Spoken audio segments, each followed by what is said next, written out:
শয়তানের মিশন হচ্ছে আমাদেরকে হতাশ বানানো। মুমিনের ডিকশনারিতে হতাশা নেই। আমাদের শান্তির ঘুম কেড়ে নিছে এই ডিভাইস। আল্লাহর দেয়া ফিতরাতকে ধ্বংস করার সবচেয়ে জঘন্যতম এই নতুন যে আইডিওলজি, এটা হচ্ছে ট্রান্স। আমাদের বোনদেরকে প্ররোচিত করা হচ্ছে, তাদের সামনে আইডিয়া হাজির করা হচ্ছে যে নারী যত বেশি নগ্ন হতে পারে সে তত বড় সাহসী নারী।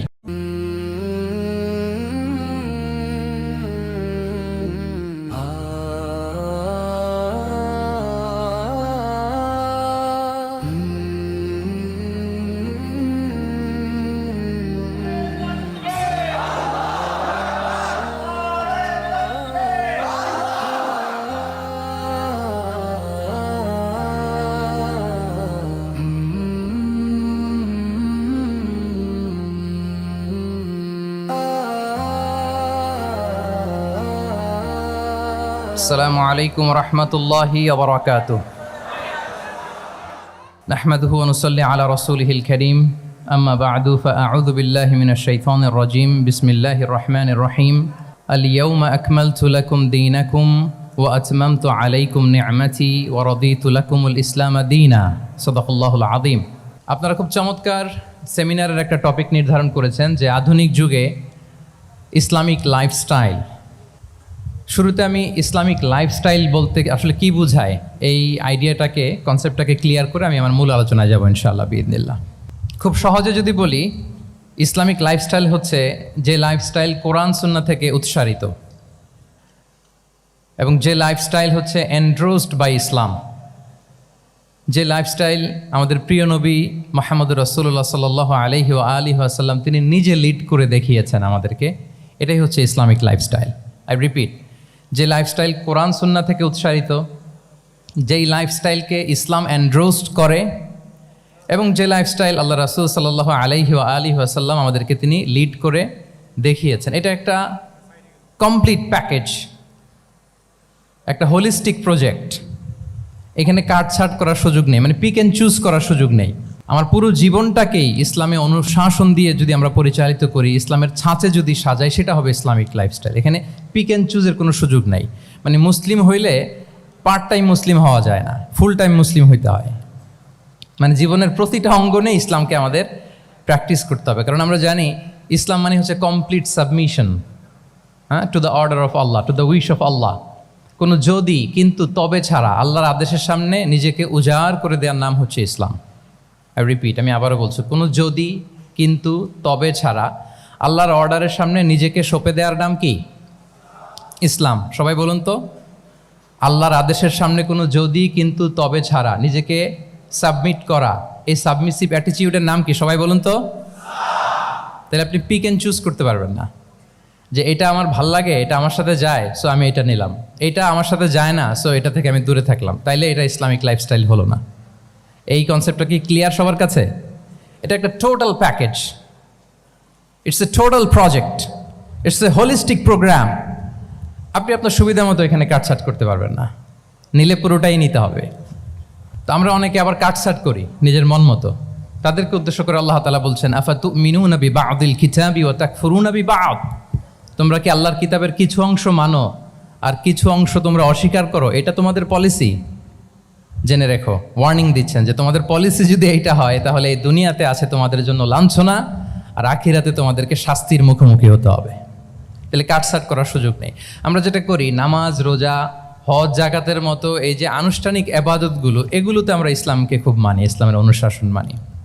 কিন্তু আমাদের ব্যক্তি জীবন, পারিবারিক জীবন, সামাজিক জীবন, আমার ডিলিংসগুলো, আমার ট্রেড, আমার বিজনেস, আমার ব্যবসা, আমার বিয়ে শাদী, আমার বিহেভিয়ার, এগুলোকে অনেক সময় আমরা ইসলামের অনুশাসন অনুযায়ী মানতে চাই না।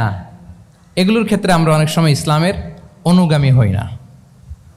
এইখানে একটা ঝামেলা রয়ে গেছে আমাদের। কিন্তু মূল কথা হচ্ছে, আপনি ইসলামকে মানলে দ্য টোটাল প্যাকেজ আপনাকে মানতে হবে। এখানে কাটছাট করার কোনো সুযোগ আছে বলেন তো? আওয়াজ করে বলেন, কোন কাটছাটের সুযোগ কি আছে? না, কারণ কমপ্লিট প্যাকেজ, কমপ্লিট প্যাকেজ। জীবনের প্রতিটি অঙ্গনকে ইসলামের অনুশাসন দিয়ে সাজানো, বা জীবনের প্রতিটি অঙ্গনে ইসলামকে অনুশীলন করার নামই হচ্ছে ইসলামিক লাইফস্টাইল। মূলত ইসলামই একটা lifestyle. Islam is not merely A set of believes and rituals, Rather, it's a lifestyle. ইসলাম নিজেই একটা lifestyle that emphasizes justice, spirituality, integrity and modesty. আপনি যদি নিতে চান আপনাকে পুরোটাই নিতে হবে, তাহলে কাটছাট করার সুযোগ নেই। এটা হচ্ছে প্রথম, the first and foremost reminder tonight, যে ইসলাম একটা টোটাল প্যাকেজ, একটা কমপ্লিট প্রোগ্রাম, একটা হোলিস্টিক প্রোগ্রাম। এখানে পিক অ্যান্ড চুজ করতে পারবো না আমরা। আপনি যদি আমাকে ইসলামী লাইফস্টাইলের উপরেই সেমিনারে কথা বলতে বলেন, I must say you have to take the entire package, পুরোটাই আপনাকে নিতে হবে। এই আইডিয়াটা ক্লিয়ার হয়েছে আমাদের সবার কাছে? সবার কাছে ক্লিয়ার তো? তাহলে পিক অ্যান্ড চুজ করবো নাকি? শুনি নাই সবার কাছ থেকে। পিক অ্যান্ড চুজ করা যাবে? কাটছাট করা যাবে? কিছু কিছু রুলস অ্যান্ড রেগুলেশন আমার খুব ভালো লাগে, আমার জন্য খুব সুবিধা হয়, ওইটা নিলাম, বাকিগুলা কাটছাট করে দিলাম। তার মানে সহজভাবে পার্ট টাইম মুসলিম হওয়ার কোনো সুযোগ নেই, হলে ফুল টাইম হতে হবে। কাস্টমাইজড ইসলামের কোনো সুযোগ নেই, টোটাল প্যাকেজটাকে আমার অ্যাডাপ্ট করতে হবে। এটা হচ্ছে ইসলামিক লাইফস্টাইল। তো আজকের এই সেমিনারে আমি কিছু ট্রেটস বা the core values of Islamic lifestyle আপনাদের সাথে শেয়ার করবার চেষ্টা করব, যাতে করে ব্যাপারটা আরও ক্রিস্টাল ক্লিয়ার হয় যে আসলে what is Islamic lifestyle all about.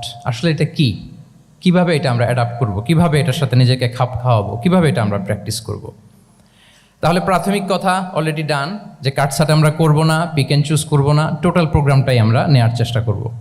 তো এখন আমরা কিছু কোর ভ্যালিউজের কথা বলবো, যেগুলো দিয়ে ইসলামিক লাইফস্টাইলের মূল ধরনটা আমাদের কাছে ক্লিয়ার হবে। ইসলামিক লাইফস্টাইলের কথা যদি আমাদেরকে বলতে হয়, প্রথম যেই ট্রেট, যে ক্যারেক্টারিস্টিক্স বা ভ্যালিউর কথা আমাকে বলতে হবে, সেটা হচ্ছে দ্য কনসেপ্ট অফ হালাল অ্যান্ড হারাম। ইফ দেয়ার ইজ নো হালাল অ্যান্ড হারাম, there is no Islamic lifestyle, for sure I am telling you. যদি হালাল হারাম না থাকে, এটা যদি আমরা মেনটেন না করি, এটা কোশ্চিনকালও ইসলামিক লাইফস্টাইল হবে না। আপনাকে হারাম থেকে যোজন যোজন দূরে থাকতে হবে, আর হালাল দিয়ে জীবনটাকে সাজাতে হবে। কারণ যেখানেই হালাল সেখানেই বারাকা। রিপিট, আমি আবারও বলছি, যেখানেই হালাল সেটার মধ্যে কি হারামে কোনো বারাকা আছে? হারামে আছে অস্থিরতা, সাময়িক উন্মাদনা, এর ভেতরে বারাকা নাই। হালালের ভেতরে আল্লাহ তাআলা বারাকা ঢুকিয়ে দিয়েছেন। আচ্ছা আপনারা বলুন তো, গরুর গোশত খাওয়া এটা হালাল না হারাম? হালাল। কুকুরের গোশত খাওয়া হালাল না হারাম? আচ্ছা, গরু বছরে বাচ্চা দেয় কয়টা? গাভী? আচ্ছা, একটা। কুকুর দেয় কয়টা? কয়টা? 7টা, 8টা, 10টা? ফ্যামিলি প্ল্যানিং নাই তো? দেদারসে দিচ্ছে। আচ্ছা, গরু হালাল, কুকুর হারাম। গরু বাচ্চা দেয় কয়টা? কুকুর দেদারসে দিচ্ছে। তারপরেও বলেন, আমাদের এই যে বাংলাদেশে আমাদের কুরবানির ঈদে লক্ষ লক্ষ গরু জবাই হয়, বিয়ের অনুষ্ঠানগুলোতে এত গরুর গোশত আমরা খাই, আর প্রতিদিনের চাহিদা মেটানোর জন্য তো কত গরু কোরবানি করা হয়। এরপরেও বলেন, বাংলাদেশে গরু বেশি না কুকুর বেশি? সবাই বলেন, গরু বেশি না কুকুর বেশি? কারণ কি? হালাল। কারণ কি? এই হালালে বরকত ঢুকিয়ে দিয়েছে কে?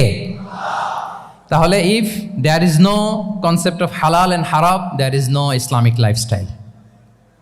প্রথম core value of Islamic lifestyle হচ্ছে আপনাকে হালাল দিয়ে আপনার জীবনকে সাজাতে হবে। লা ইয়াদখুলুল জান্নাতা জাসাদুন গুযিয়া বিল হারাম। হারাম খেয়ে বর্ধিষ্ণু যে দেহ, সে দেহ আল্লাহর জান্নাতে প্রবেশ করবে না। মানে whatever you consume, it should be হালাল। এটা হালাল হইতে হবে। শুধু যেটা আপনি খাচ্ছেন এটাই না, কুলু মিম্মা ফিল আরদি হালালাম তাইয়্যিবা, আল্লাহ তাআলা বলেছেন যেটা কনজিউম করবো হালাল হবে, হালাল হতে হবে।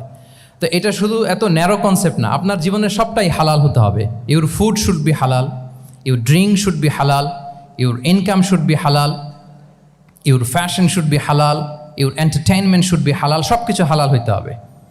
আমরা অনেকে যে ভুলটা করি, আমরা খাওয়ার ক্ষেত্রে শুধু হালাল খুঁজি, এরকম অনেকে করে, কিন্তু অন্যান্য ক্ষেত্রে হালাল হারামের বাজ বিছান নাই। আমি একটা উদাহরণ প্রায়ই দেই, দেখবেন যে আমাদের বাংলাদেশের সরকারি অফিসগুলোতে তো ঘুষ চলে নাকি?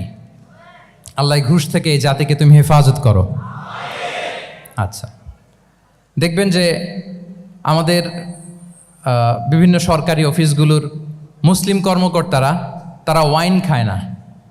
আমি দেখেছি, থাইল্যান্ডে গিয়েছে, চায়না গিয়েছে অফিসের কাজে, ওখানে হালাল রেস্টুরেন্টগুলো খোঁজে, কারণ মুসলিম, তার হালাল খাইতে হবে। তো সে ওয়াইন খায় না, পর্ক খায় না, কারণ ইসলামে এটা হারাম। আবার অনেক হিন্দু কর্মচারী, সে আবার গরুর গোশত খায় না, কারণ কি তার ধর্মে ওইটা হারাম। কিন্তু এই মুসলিম কর্মচারী, হিন্দু কর্মচারী দুইজনের নির্বিশেষে মাশাআল্লাহ ঘুষ খায়। এরকম হয় না? দেখেন, মুসলিম ওয়াইন খায় না, পর্ক খায় না, তার ধর্মে হারাম। আমার হিন্দু ভাই গরুর গোশত খায় না, এটা তার ধর্মে হারাম। কিন্তু ঘুষ আবার দুই ধর্মে হালাল নাকি? হ্যাঁ, হালাল না। তার মানে ওই যে pick and choose, you got the point, right? Pick and choose করেছে যে আমার ধর্মের এই নিয়ম আমি মানবো, কারণ এটা আমার জন্য খুব ফ্লেক্সিবল, এটা খুব ভালো লাগে। কিন্তু যেটা কঠিন হয়ে যাচ্ছে, যেটা তার বিরুদ্ধে দাঁড়াচ্ছে, ওইটা সে মানে না। তাহলে পিক এন্ড চুজ করার কোনো সুযোগ, আমরা আমাদের গোটা জীবনকে হালাল দিয়ে সাজাইতে হবে। তাহলে your lifestyle will be Islamic lifestyle. এই কথাটা কি বুঝতে পেরেছেন? তাহলে ইউর ফুড শুড বি হালাল, ইউর ড্রিঙ্ক শুড বি হালাল, ইউর ফ্যাশন শুড বি হালাল, ইউর ইনকাম শুড বি হালাল, ইউর এন্টারটেনমেন্ট শুড বি হালাল, even your relationship should be হালাল। ব্যাপার কি? এটার এত আওয়াজ বেড়ে গেল।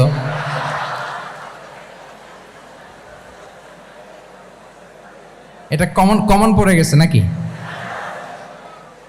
আচ্ছা বলেন, হালাল রিলেশনশিপ কোনটা বলেন? এই যে, এই তো আসল জায়গায় হাত দিছি বোধহয়। আমাদের শিক্ষার্থী বন্ধুদের মধ্যে বিবাহিত আছি আমরা? হ্যাঁ, কারা কারা আছি দেখি তো। মাশাআল্লাহ, মাশাআল্লাহ, ঠিক আছে, ঠিক আছে। আমাদের বোনরা উপরে আছেন, মাশাআল্লাহ, অনেকে হাত তুলেছেন, আলহামদুলিল্লাহ। এই তো আমাদের যারা হাত তুলছেন তাদের জন্য একটা তাকবীর দেই আমরা, আল্লাহু আকবার। এই যে আপনারাই বলেছেন, আমার কোনো লিগ্যাল অপিনিয়ন দেওয়ার প্রয়োজন হচ্ছে না, যে হালাল রিলেশনশিপ হচ্ছে বিয়ে। তাহলে বিয়ের বাইরে যদি আমার কোনো রিলেশনশিপ থাকে, হালাল না হারাম? ফতোয়া দিচ্ছে কে? আমি? আপনারাই দিচ্ছেন। বলেন, বিবাহ পরবর্তী কোনো যদি এক্সট্রা ম্যারিটাল রিলেশনশিপ থাকে, এটা ইসলামে হালাল না হারাম? তাইলে pre marriage relationship, after marriage relationship, এটা শরীয়তে হারাম। তো এই হারাম যদি আমি এই হারামের সাথে যদি নিজেকে জুড়ে দেই, তাহলে আমার লাইফস্টাইল এটা ইসলামিক লাইফস্টাইল হতে পারে না। আমরা বিয়ের মতো পবিত্র বন্ধনের মধ্য দিয়ে আমরা আমাদের দাম্পত্য জীবনকে উপভোগ করব। আল্লাহ তৌফিক দান করুক। এই যে অনেকে হাত তুলে ফেলছে, মাশাআল্লাহ, তার মানে সেকেন্ড ইয়ারে আছে, ফার্স্ট ইয়ারে আছে, থার্ড ইয়ারে আছে, আলহামদুলিল্লাহ, হালাল রিলেশনশিপে তারা গিয়েছে, মাশাআল্লাহ। তাহলে হালাল এন্ড হারামের ব্যাপারে যদি আমরা বলি, আমাদের পুরো জীবনের প্রতিটি অঙ্গন আমরা হালাল দিয়ে সাজাবো। কি বলেন? পারা যাবে তো ইনশাআল্লাহ? হারামের সাথে আমাদের কোনো সম্পর্ক আছে? হ্যাঁ, আমরা সবকিছু হালাল দিয়ে সাজাবো তো? হারামকে আমরা না বলে দিব না, নো। আজকের এই জহির রায়হান মিলনায়তনের এই হলরুম থেকে হারামকে আমরা লাল কার্ড দেখাই দিলাম। কি বলেন? হারামকে আমরা নো বলবো, আওয়াজ করে বলুন নো। ওকে, নো টু হারাম। তাহলে দ্য কনসেপ্ট অফ হালাল অ্যান্ড হারাম আশা করি আমাদের কাছে ক্লিয়ার। আমরা হালাল দিয়ে নিজেদের জীবনকে সাজাবো, হারামের সাথে আমাদের কোনো সম্পর্ক নাই। তাহলে একটা ট্রেইট আমরা শেয়ার করলাম, একটা কোর ভ্যালিউ শেয়ার করলাম, যে আমরা যদি হালাল মেনটেন করতে পারি আমাদের জীবনে, এটা হচ্ছে one of the core values of Islamic lifestyle. 2 নম্বর হচ্ছে, ইসলামিক লাইফস্টাইলটা বেসিকলি এটা একটা প্রোডাক্টিভ লাইফস্টাইল। ইসলামী লাইফস্টাইল আমাদেরকে প্রোডাক্টিভ হতে উদ্বুদ্ধ করে। আপনার দিন শুরু হবে অনেক সকালে, প্রোডাক্টিভিটি নিয়ে অনেক লম্বা আলোচনা করা যেতে পারে। আমি ছোট্ট একটা পয়েন্ট যদি আজকের এ হলরুমের শেয়ার করি প্রোডাক্টিভিটি নিয়ে, যে ইসলামিক লাইফস্টাইল হচ্ছে আপনি একেবারে সকাল সকাল আপনার দিন শুরু করবেন। Early to bed and early to rise makes a man healthy wealthy. সবাই তো শিখেছি এটা, যে আগে আগে ঘুমোতে যাও, আগে আগে ঘুম থেকে জাগো, তুমি ধনী হবে, তারপর তুমি প্রজ্ঞাবান হবে, তুমি সুস্বাস্থ্যের অধিকারী হবে। এটা হচ্ছে ইসলামিক লাইফস্টাইলের একটা কোর ভ্যালিউ। সকাল সকাল দিন শুরু করা, মানে সানরাইজের আগে আমার সকাল শুরু হবে। কাজী নজরুলের যে কবিতা, সূর্যি মামা জাগার আগে উঠবো আমি জেগে, পড়েছি আমরা সবাই, কিন্তু হয়তো মানা হয় না। তো এই যে সকাল সকাল ঘুম থেকে ওঠা, এটা যদি আপনার মধ্যে না থাকে, এটা ইসলামিক লাইফস্টাইল হতে পারে না। You must be a morning person. সকাল সকাল উঠতে হবে। আপনার সময় এমনভাবে মেনটেন করবেন আপনি যে সকাল সকাল ফজরের পর থেকে আপনি অ্যাক্টিভ। তার মানে you have to wake up early, you have to sleep early. একজন মর্নিং পারসন যদি না হন, এটা ইসলামিক লাইফস্টাইল হবে না। এর কারণ আল্লাহ রাসূল সাল্লাল্লাহু আলাইহি ওয়া আলিহি ওয়াসাল্লাম আমাদেরকে সকালে জেগে থাকার ব্যাপারে ইন্সপায়ার করেছেন এবং তিনি দোয়া করেছেন এই উম্মার জন্য স্পেশালি, যে এই সময়টা এটা ফুল অফ বারাকা, ফুল অফ ব্লেসিংস। তিনি দোয়া করেছেন আল্লাহুম্মা বারিক লি উম্মতি ফি বুকুরিহা।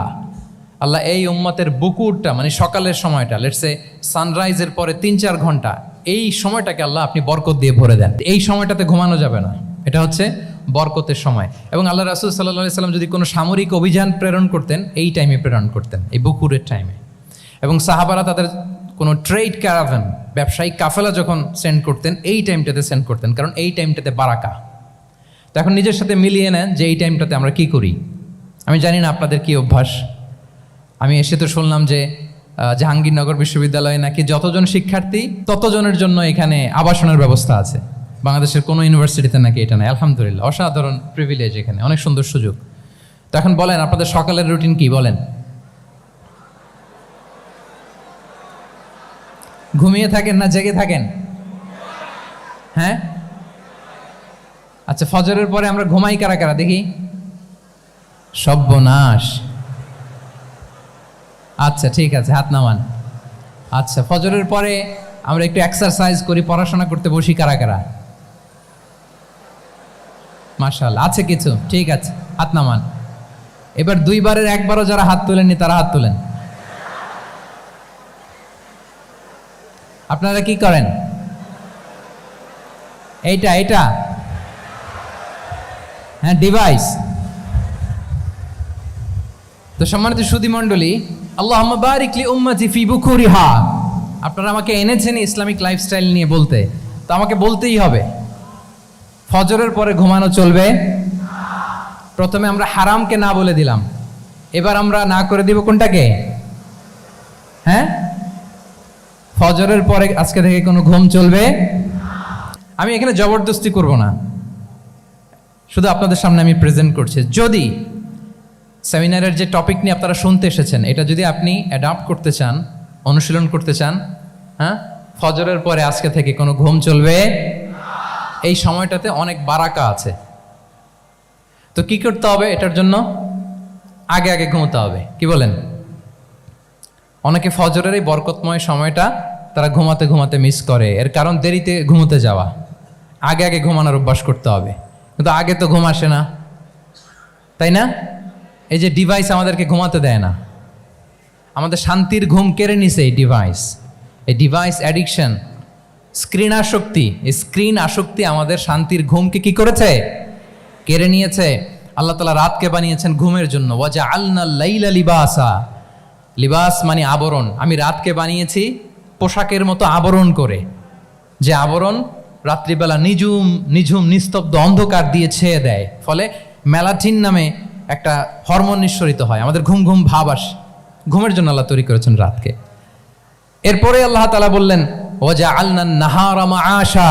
আর দিনকে বানিয়েছি আমি প্রাণ চঞ্চল করে, দিনে আমরা কাজ করব। তাহলে রাতে আগে আগে ঘুম, আর দিনের বেলা আল্লাহ তাআলা আমাদেরকে কাজ করার জন্য সৃষ্টি করেছেন। কিন্তু এই সাইকেলটাকে আমরা ঘুরাই ফেলছি। রাতে যত দেরি করে আপনি ঘুমাবেন, সকালে ঠিক তত দেরি করে আমাকে উঠতে হয়, ঠিক কিনা বলেন? তাহলে ফজরের পর বকুর পিরিয়ড অফ টাইমটাকে কাজে লাগাতে হলে রাতে আমাদেরকে আগে ঘুমাতে যেতে হবে। রাতে কি করতে হবে? আগে ঘুমোতে যেতে হবে। তাহলে 1 নম্বরে কি বললাম? কনসেপ্ট অফ হালাল এন্ড হারাম। 2 নম্বরে বললাম প্রোডাক্টিভিটি। ইসলামিক লাইফস্টাইল হচ্ছে একটা প্রোডাক্টিভ লাইফস্টাইল। এটা মেনটেন করতে হলে প্রোডাক্টিভিটির অনেক কথা। একটা কথা হচ্ছে সকাল সকাল আপনার দিন শুরু করুন। কি পাওয়া যাবে তো ইনশাআল্লাহ? সবাই একসাথে পড়ে ইনশাআল্লাহ। এই যে আমাদের দেরি করে রাতে ঘুম আসে, স্ক্রিন আসক্তি, এই ডিভাইস আমাদের আরামের ঘুম কেড়ে নিছে কেন জানেন? এর কারণ হচ্ছে আল্লাহর দেয়া যে ফিতরাত, এই ফিতরাতকে আমরা উল্টে দিয়েছি। ফিতরাত শব্দটার সাথে আপনাদের পরিচয় আছে? হ্যাঁ, the innate characteristics of a human being. একটা মানুষের যে ক্যারেক্টারিস্টিক্স, যে ইননেট স্বভাব দিয়ে আল্লাহ তাআলা তৈরি করেছেন, নেচার, এটাকে আরবিতে বলে ফিতরাত। এই ফিতরাতের বিরুদ্ধে কিছু করা যাবে না। ইসলামিক লাইফস্টাইল হচ্ছে ফিতরা বেসড লাইফস্টাইল। ফিতরাতাল্লাহিল্লাতী ফাতারান নাসা আলাইহা লা তাবদীলা লিখালকিল্লাহ। আল্লাহর প্রকৃতির অনুসরণ করো, যে প্রকৃতি দিয়ে তিনি মানুষকে সৃষ্টি করেছেন। আর আল্লাহর সৃষ্টি কাঠামোর মধ্যে কোনো পরিবর্তন, কোনো বিকৃতি নেই। সুবহানাল্লাহি বিহামদি। তা আমরা এই ফিতরাতকে চেঞ্জ করে দেওয়ার কারণে এই ঝামেলা। আমরা সবাই এই ফিতরাতের উপর জন্মেছি। কুল্লু মাউলুদিন ইউলাদু আলাল ফিতরা ফাআবাওয়াহু ইউহাউবিদানিহি আও ইউনাসসিরানিহি আও ইউমাজ্জিসানিহি। প্রতিটি নিউ বর্ন বেবি তারা ফিতরাতের উপর জন্মায়, মানে নবজাতক সন্তান ইসলামের উপর জন্মায়।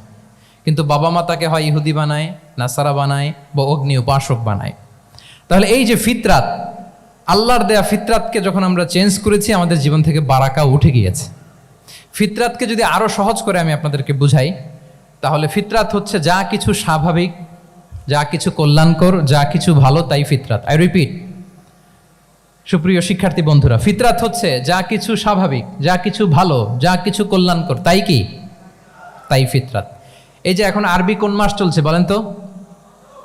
রজব। এই রজব মাসের ২৬ তারিখ দিবাগত রাত্রে আল্লাহ রাসূল সাল্লাল্লাহু আলাইহি ওয়াসাল্লাম ঊর্ধ্ব জগতের একটা ভিজিটে গিয়েছিলেন। আমরা জানি না সবাই? হ্যাঁ, ইসরা মেরাজের কথা আমরা জানি। সো এই মেরাজ রজনীতে আল্লাহ রাসূল সাল্লাল্লাহু আলাইহি ওয়া আলিহি ওয়াসাল্লাম ফিতরাত, মানে what is the essence of ফিতরা, এটা বোঝানোর জন্য এই হাদিসটা আমি শেয়ার করছি। মেরাজে যখন গেলেন, জিবরিল আলাইহিস সালাম ওনাকে 2টা পেয়ালা দিলেন। তিনি বললেন, উচিচু বি ইনাআইন, আমাকে 2টি পেয়ালা দেয়া হলো। ফি আহাদিহিমা লাবান ও ফিল আখারি খামর। এক পেয়ালায় ছিল দুধ, আরেক পেয়ালায় ছিল মদ। ফা আখাযতুল লাবান ওয়া শারিবতু। যখন 2টা অপশন দেয়া হলো, 2টা পেয়ালা, আমি দুধের পেয়ালাটা নিলাম এবং সেটা পান করলাম। তখন জিবরিল আলাইহিস সালাম বললেন, আসাবতাল ফিতরা, মানে you are guided to the ফিতরা, আপনি সঠিকটাই নিয়েছেন। যেটা ফিতরা, যেটা নেওয়া উচিত, আপনি ওইটাই নিয়েছেন। তাহলে এখন আরো সহজ হবে। যদি 2টা পেয়ালা দেয়া হয়, একটা মদের পেয়ালা আর একটা দুধের পেয়ালা, তো আমরা নিব কোনটা বলেন? হ্যাঁ, তাইলেই ফিতরা হবে। তাহলে কি হবে? তাহলে যেটা স্বাভাবিক, যেটা কল্যাণকর, যেটা আমাদের জন্য ভালো, সেটা হচ্ছে ফিতরাত। তাহলে মদের পেয়ালা, দুধের পেয়ালা, কোনটা নিব? সবাই নিব তো নাকি? আমাদের রুচির যে দুর্ভিক্ষ চলতেছে, অনেকে মদের পেয়ালাই নিয়ে নিবে। কি বলেন? আছে না একদল, তারা কি করে? ওইটা চুজ করে ফেলবে। এবার বলেন, আমরা কোন পেয়ালা নিব, মদের না দুধের? আমাদের ঐতিহ্য, আমাদের রুচি, আমাদের মূল্যবোধকে ধ্বংসের যত আয়োজন দরকার, সব সেটআপ চারদিকে আছে। আল্লাহর ফিতরাতকে ধ্বংস করে দেওয়ার শয়তানি সব আয়োজন আমাদের চারিদিকে। বাট আপনাকে রাইট থিংটা চুজ করতে হবে। তাহলে রাসূল সাল্লাল্লাহু আলাইহি ওয়াসাল্লামকে দুধ দেয়া হলো, মদ দেয়া হলো, তিনি নিলেন দুধের পেয়ালা। তাহলে এটা হচ্ছে ফিতরাত। এটা কি? ফিতরাত। এভাবে সব কিছু চেঞ্জ করে দেয়া হয়েছে। সব কিছু, আমাদের লাইফস্টাইল চেঞ্জ করে দেয়া হয়েছে, আমাদের ফুড হ্যাবিট চেঞ্জ করে দেয়া হয়েছে, আমাদের খাদ্যাভ্যাসের মধ্যে পরিবর্তন। দেখবেন যে এখন আমরা যা খাই, আগে কিন্তু এটা খাইতাম না। এখন আমরা প্রসেসড ফুড খাই, হ্যাঁ, ফাস্ট ফুড খাই, জেনেটিক্যালি মডিফাইড যে ফুডগুলো আমরা খাই, এরপরে ল্যাব মিট, কত যে ভয়ঙ্কর। আপনারা জেনে থাকবার কথা যে ল্যাবে তৈরি মাংস দেখেছেন নাকি আপনারা? প্রাকৃতিক মাংসের কোনো ছিটে ফোটা নেই, কিন্তু এটা গরুর মাংস হয়ে গেছে, ওইটা মানুষ খাচ্ছে। মানে আমাদের লাইফস্টাইলও করাপ্টেড, আমাদের ফুড হ্যাবিটও করাপ্টেড, আমাদের স্লিপিং সাইকেলটা করাপ্টেড, সব কিছু করাপ্ট করে দেওয়া হচ্ছে। এবং এটার প্রভাব পড়েছে আমাদের শিশুদের মধ্যেও। দেখবেন যে শিশুরা সবজি খেতে চায় না। আমার তো 2 মেয়ে আছে, আমি তো দেখি বাসায়, বা অনেকের কমপ্লেনগুলো আমরা শুনি। আমাদের এখনকার বাচ্চাদেরকে ভেজিটেবলস দিলে খায় না, মাছ দিলে খায় না, অর্গানিক ভালো ভালো খাবার দিলে শাকসবজি খায় না। কি খাবে জানেন? সচেস খায়, সচেস, হটডগ খায়। হ্যাঁ, ওই যে আপনি অর্ডার দিয়ে বার্গার এনে দিবেন, পিৎজা এনে দিবেন, ওইটা খাবে। তারপর ইনস্ট্যান্ট নুডলস খাবে, স্যুপ খাবে, ফ্রোজেন যত মিল আছে এগুলো খাবে, টিনজাত খাবার যেগুলো দীর্ঘদিন সংরক্ষণ করে রাখা হয়। তো বলেন, আজ থেকে 30 বছর আগে আমাদের বড়রা কিংবা আমাদের শিশুরা, আমরা কেউ কি এই খাবার খেয়েছি বলেন তো? আওয়াজ করেন, খেয়েছি কেউ? They changed the entire system.